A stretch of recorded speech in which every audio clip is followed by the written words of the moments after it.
warahmatullahi wabarakatuh. Alhamdulillahirrabbilalamin. Wassalatu wassalamu ala asrafil anbiya'i wal mursalin Sayyidina Muhammadin wa ala alihi wa sahbihi ajma'in, amma ba'd. Sebagai hamba Allah yang beriman, marilah kita panjatkan puji dan syukur kehadirat Allah SWT yang telah memberikan kesehatan lahir dan batin kepada kita semua. Sholawat dan salam tidak lupa kita berikan kepada junjungan kita Nabi Allah Muhammad SAW yang telah mengantarkan umat manusia dari peradaban hidup yang jahiliyah pada peradaban hidup yang modern. Semoga kita semua termasuk hambanya yang taat, yang berhak mendapat syafaatnya di hari akhir kelak. Perkenankanlah saya Aula Febriani pada kesempatan ini untuk menyampaikan topik yang bertema takwa.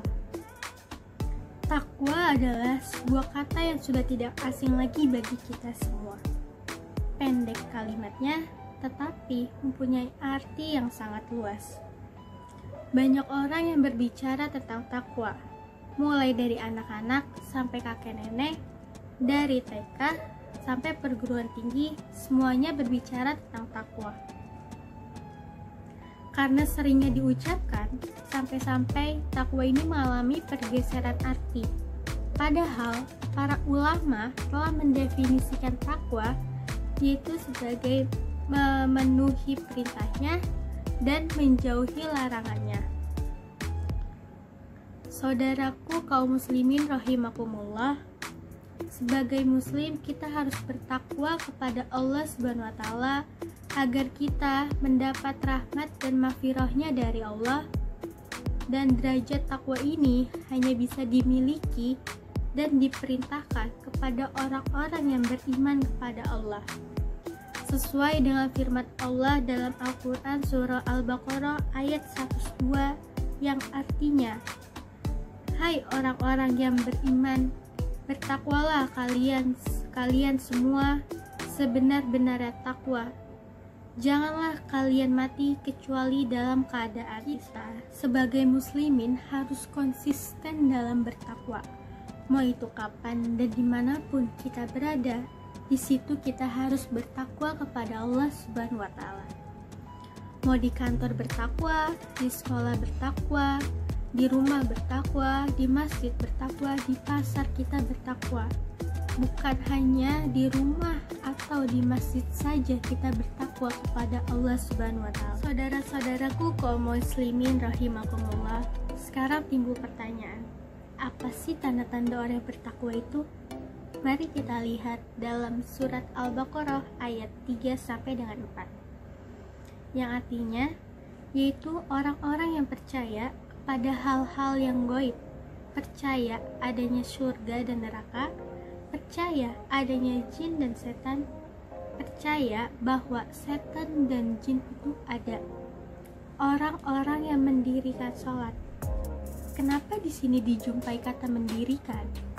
Karena yang dimaksud dengan mendirikan yaitu menjalankan secara berkesinambungan dan terus-menerus, serta direalisasikan pelajaran-pelajaran yang dapat diambil dari sholat itu dalam kehidupan sehari-hari. Sebagai contohnya, kita dalam sholat kita mengucapkan hanya Allah yang maha besar, selain Allah semuanya kecil, sehingga kita kembali bergaul di masyarakat dan sombong kita hilang.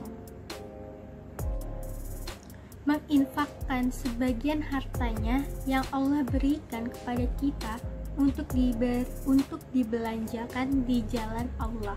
Dalam surat Al-Baqarah ayat keempat yang artinya yaitu orang-orang yang percaya terhadap apa yang diturunkan kepada Nabi Muhammad dan percaya terhadap apa-apa yang diturunkan sebelum Nabi Muhammad, yaitu kitab-kitab yang diturunkan kepada nabi-nabi sebelum beliau. Seperti begini contohnya, kita percaya bahwa Soekarno adalah Presiden pertama Republik Indonesia.